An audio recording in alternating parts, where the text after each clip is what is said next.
Hello, beautiful community, and welcome to Generational Archives, a show where we connect, heal, uncover through intergenerational conversations and archival research. I'm Raina J. León, your scholar, creative, and intuitive researcher, and I'm Dr. Norma Thomas, and I am Dr. Raina Leon's mother. so, yes, we are a mother daughter team, and we've been doing this work for a while. I hope that you have enjoyed the first two episodes with Uncle Francis and Aunt Doris. In this episode, we're going to be talking about Grannie. Alberta Elizabeth Bird, born in 1905 and transitioned to ancestor in 1989. She was the daughter of John Franklin Bird and Annie F. Rubottom, but everyone mommy's age and younger called her Grannie, and everyone older called her Mama. So in this episode, we're going to talk about oral histories, what we can learn from our communities about our ancestors, and the importance of writing those stories down. So, Mommy, who was Grannie to you? Granny was, if you can picture what would be your stereotypical grandmother, she was that person. She looked like everyone's grandmother. She was the supporter, protector of all her children and grandchildren, just like grandmothers are. For the first year of my life, I was told that I lived with her. When my father was still in the military completing his service, they brought me up from Georgia, took me to her house to live until he got out of the service. Actually said I looked really sick, and so as soon as my parents left, they threw me in the dirt so that the dirt could help heal me, which is a theme because my grandmother was a great healer as far as I'm concerned, the best cook in the world. Again, all the stereotypes you think about as a grandmother. And one of the pictures we started with and looking at this episode was her holding me in her arms with my uncle next to us. And so that is the portrait that we started with. But as we have come to learn, my grandmother also had a very, very colorful life, to say the least. So, when you say colorful, what do you mean? Well, let's start out with the fact that she did go to college, which for her generation and for people in my family, she was unique in that she went to Livingston College in North Carolina. My aunt and my grandfather tell this story, different versions, that she was home from break from college, was in a sled riding accident. My grandfather felt some responsibility and felt that he had to marry her. And they stayed married for over 60 years, fought probably every day of those 60 years. So my grandmother could use as colorful language as there was in their arguments. And so these days, when any of us are arguing, we say we sound like Picky and Granny. So she was unique in that sense. But she was also very active in an organization called the Evening Star, Temple 85 in Uniontown, Pennsylvania. She was the daughter ruler. She was the statewide daughter ruler and traveled not only the state but all over the country at different activities. We have a number of pictures where my grandmother is partying hardy with a large group of people in her evening gowns and ballroom dresses. And so we know that she had that part of her life. In addition, we've talked about my Aunt Doris, who was a major entertainer on the national stage. So she often was with my Aunt Doris. And we came to find out one day in talking to my Aunt Clyda May, one of her children, that my grandmother supposedly danced at the Apollo Theater and was also a cigarette girl with Billie Holiday, and her stage name was Princess Olga. Now, I would not have believed that if you had seen my grandmother. I never would have ever believed that she was part of the entertainment scene, and that she danced at the Apollo Theater in New York City. So that's part of her colorful background. So I want to come back to this piece around just what you just specifically spoke to of her performing on the stage. And you never would have believed it knowing Granny as you did. And we were just talking about how you've done a lot of research into the Apollo and trying to find newspaper records and so on of Granny in this time and been unable to. But one thing that we just talked about was, well, Billie Holiday. So many people know her work. So many people have pictures of her, perhaps in those times when she herself was a cigarette girl. And I wonder if looking adjacent to Granny, if we were to do some research with Billie Holiday in her times as she was emerging as an artist, if we might actually find images of Granny. I want to uplift that because those of you who are doing research on family that may have some connection, some being alongside of folks who can claim celebrity or something, you might not think about how to get access to pictures or information about them, but it might be by looking at the person that they had a relationship with and seeing who is in the background, perhaps one of your people.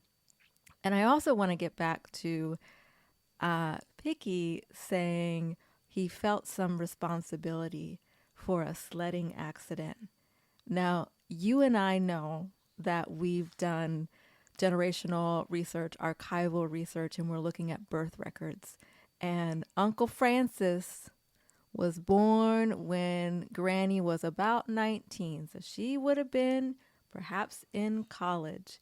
And the part of the story that isn't told is perhaps he felt some responsibility for a, quote, sledding accident, which also might have been Uncle Francis.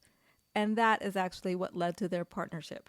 Well, that's part of that story too, because depending on who tells the story, it's a sledding accident, which I believe I heard from my grandfather, which we call Picky. But I think the pregnancy was the story I heard from my Aunt Clyda. So depending on who tells the story, it says how oral history, we take all the story because in all the story there is some truth to all of it, and we can put it all together. And it speaks to going back to the oral history, because when people started telling me these stories, obviously I wrote them down. And today, in preparation for this recording, I started to read what I wrote. And that's where this revelation that she was with Billie Holiday at the Apollo came through, because apparently my Aunt Clyda told me that story.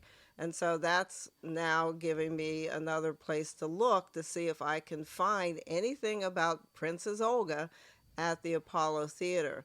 And I don't want us to leave that one fact I also found in my writing, that when my grandparents got married, there was apparently the Thomas family, which is my family, my grandfather's family, were not happy because my grandfather was marrying somebody considerably darker than himself. If you could see a picture of my grandmother, you would think they are all crazy because she is very light. So for that side of the family to think that she was too dark for them speaks to all kinds of issues with African American families and colorism. I mean, the Thomases are descendant from slave masters and African women at some point way back in the history. So there is that piece of colorism that I had forgotten about in the story that my aunt was telling me about my grandmother and her life. And I think that that's important to highlight too, of in talking about story, to cultivate the practice of writing it all down immediately after you've heard it, because inevitably you forget, right? And the great thing is that you not only wrote it down, you typed it up, and it's in a book, and you could go back to it in a book of other archival research, not a published book. And I want to emphasize that a lot of the things that we're referencing in archival documents are not within a published manuscript. They're not within an archival space, yet they are preserved within a binder and everything assembled by date and connected with their individual peoples. And so as a practice to also share with everyone of, it doesn't have to be in a central repository at a library somewhere.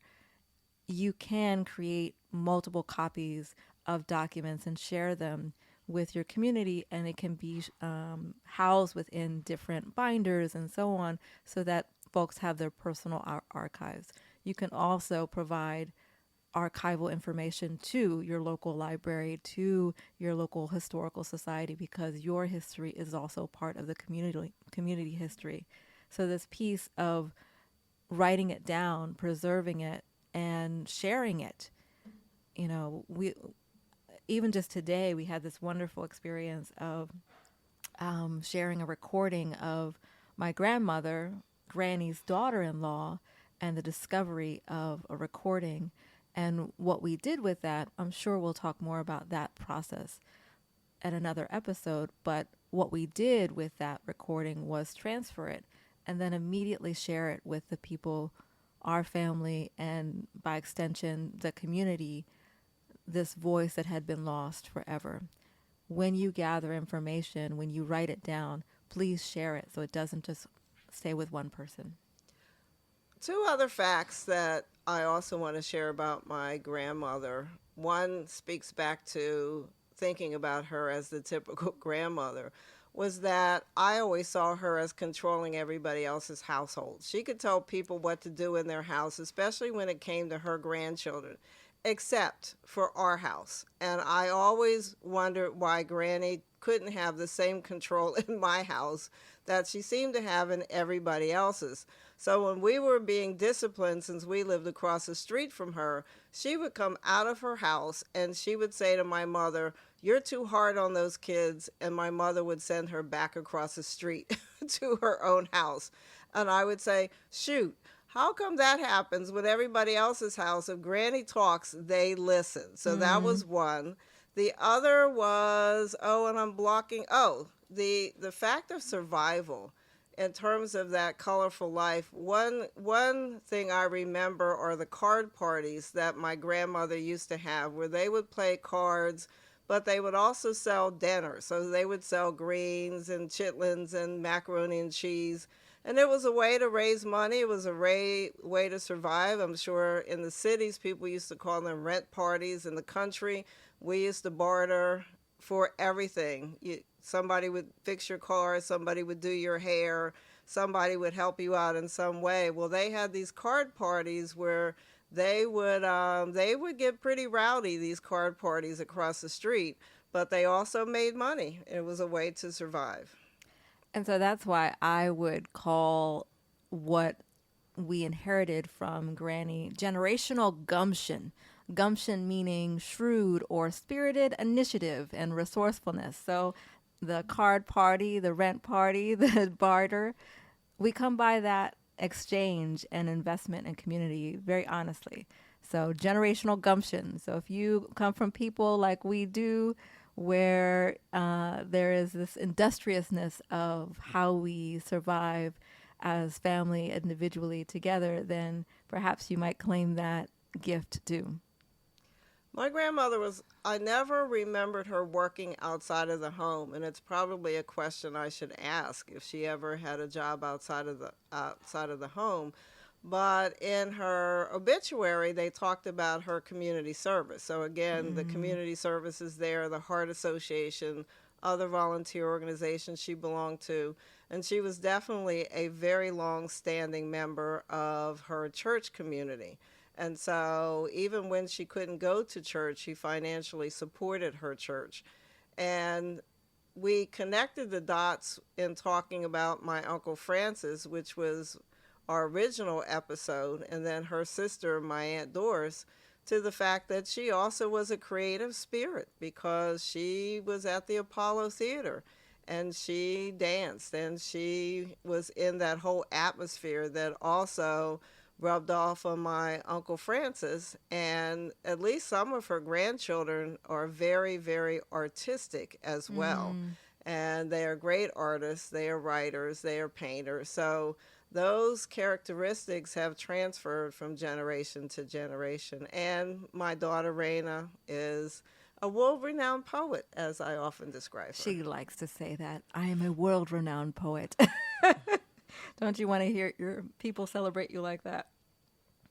So I wanted to note one thing about Granny too, which is a note of mourning. So when she died in 1989, I was 7, 8 years old. And I remember that transition. I remember going from Philadelphia to Uniontown and anticipating the morning. And I really deeply appreciate us as children. One of the things that we always did when we went to Uniontown, Mommy, you insisted that we always spend time with our great-grandparents. And we would sit there and you would ask questions and we would listen and just spend time with them, with Picky and Granny, and witness them in their quibbling and spend time with their dog, Teddy, who I loved. And having that closeness. Not many people actually have that relationship because of time, because of distance with their great-grandparents, but we did. That was a precious, precious gift. And then I think about when she transitioned, and I remember being so filled with like emotions that I couldn't name, but I didn't want to go to the wake. I didn't want to go to that. And I remember that being honored. And everyone left, and I can't remember who stayed with us, or with me. I think that Tito went. But yeah. No, you and your brother stayed with Jim Pete's wife, my Aunt Cheryl. Yes, that's right. So we stayed apart, and that was definitely something that I specifically had said. I did not want to go to the wake. And then I remember also saying that I didn't want to go to the funeral. But the next day, I changed my mind. But everyone was already gone. And I remember feeling so disappointed because there was nothing I could do and communicate that. And the only reason I want to uplift that is that sometimes for those who are experiencing great loss and children, I think about this with my own children, of their own anxiety and their fears and everything. Their minds change from one moment to another. And there's such big emotions that I want to uplift, that sometimes we think that children are not ready to deal with a thing, and they actually are ready to deal with a thing. And on the other side, sometimes we also push children to experience something that they're actually not ready for. So for me, I remember that I changed my mind, and I felt such sadness about not being able to go and mourn. And at the same time, I deeply appreciate that you as a parent listened to what I had said, right? Of I'm not ready and I don't want to go to this, and honored that. So I just want to uplift that too, as far as this archival consideration of all the emotional connections in thinking about history. One of the benefits that my family, the Thomas family, has is, speaking of generational history, is even if you were not able to go to the actual service, the Thomases have their own cemetery, and we can visit the multi-generations way back to the establishment of the cemetery in 1913. And people are often amazed when I've done documentaries of the cemetery that I can tell them where my grandparents and great-grandparents and aunts and uncles and cousins and all these members of my family are there. And so we do have the opportunity to visit and commune, and at least once a year on Memorial Day, a lot of the family still gets together to take care of the site, although it's never been uncared for, and to celebrate the lives that are there. But again, my grandmother was one that her family I've not been able to research very far back. I've been able to get to her mother and her mother's mother, my great grandmother, but not much further. So that is a story to be uncovered. She was born in Connersville, Pennsylvania, which is western Pennsylvania, outside of Uniontown, but not a whole lot is known there. I do want to add one other story, that when she passed away, and my father, when my grandfather had also passed away, and we were taking things out of the Oh, house, yes, it's a good story. that there is a clock that apparently is a family heirloom that has been passed down, I don't know from how long ago, in the Rue-Bottom family and Rue-Bottom Bird family, my grandmother's family. And this clock, it is said that if you wind it up, because it's an old wind-up clock, that somebody dies every time this clock works. So the clock is in my house. I've never wound up this clock to even want to test that theory, but I do have this one artifact of my grandmother's. Another one I have that was in her house, and my grandmother was not Catholic as far as I know. She belonged to a Baptist church.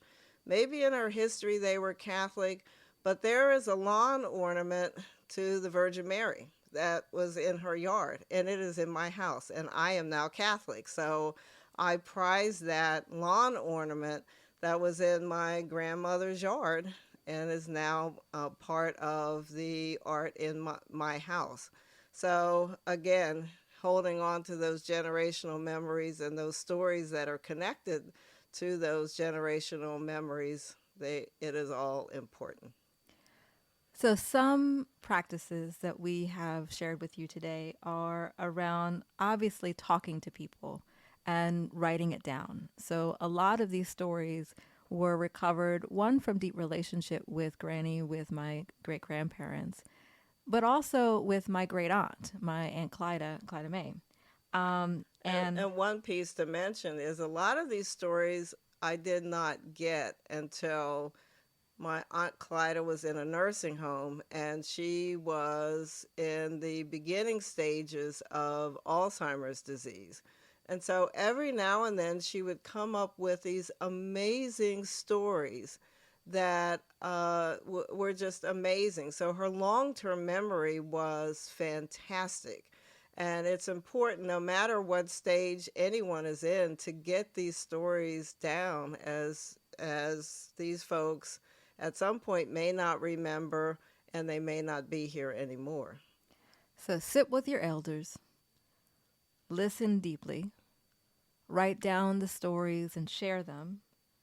Another thing that we shared with you was around learning more about the colorful nature of our people's lives, and perhaps if they have connections to celebrity or specific organizations, learning more about that. So doing research adjacent. So research into the evening stars, or research into Billie Holiday and her emerging practice as a performer might be something we take on. And finding out about people's lives. As I Yeah. describe my grandmother as the quote unquote typical grandmother, I could have lived with that image of my grandmother forever, because it's a great image to have. She was a wonderful woman. But knowing her whole life and who she is, who she was, is just amazing, because it adds such dimension to her, and it adds dimension to all of us, knowing her whole life. We've only shared a little bit about Right. the color of her life.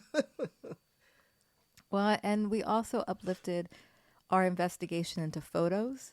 So, starting with a photo of my mom and my uncle Jim Pete with Granny in 1955, 1956. We can't see the last year on it, but about that time, and that giving a rootedness in Granny as the typical grandmother, right?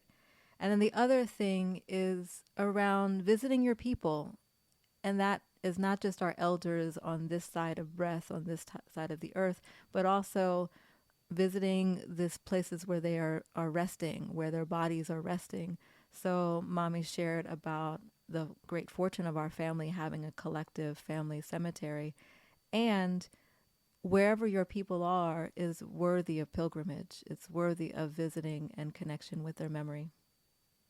So that is our podcast for today, and we hope that you continue to listen to Generational Archives, which is, as you know, a podcast that explores family history, recognition of the past, healing of the future through the archives of now. And we deeply appreciate your support. And your support can also come through in our Patreon. We have one now, which will be linked in the show notes. And it's just on patreon.com, Generational Archives. So if you are supporting the work or want to be in community with us and learn more about how to apply our practices, our methods into your own, there are options for you there.